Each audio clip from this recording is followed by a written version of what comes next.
嗨，大家好，我是爱做美食的于姐，今天给大家分享一个炸馓子的做法，金黄酥脆。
油把条摆放在模具上，底部全部摆满以后，用手把它掐断，上面倒点食用油，用小刷子把它刷均匀。刷均匀以后，再从中间往外摆，一边搓一边摆，搓个几米就开始摆，一次性把它搓完摆完为止。都摆完以后，上面刷点油，盖上保鲜膜，放在烤箱里醒调1个小时，室温醒滑，需要3个小时左右。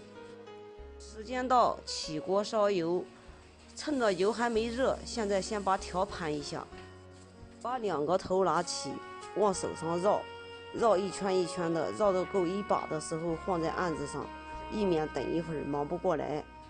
油5成热的时候拿一把，用筷子把它撑开，先从一头下去，在油锅里摆一摆，以免靠筷子那个部位粘连。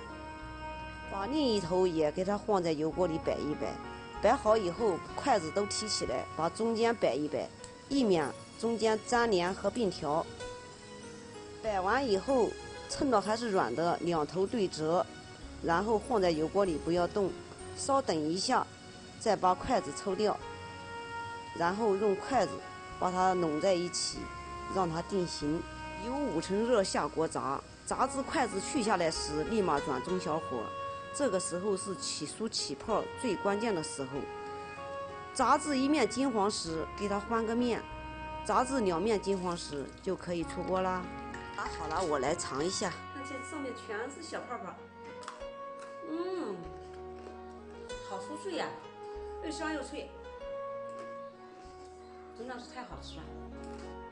最后再给个近头，让大家看一下我炸的馓子怎么样。金黄酥脆，真的很不错哟。今天炸馓子你学会了吗？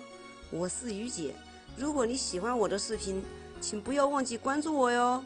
感谢您的观看，我们下期再见啦。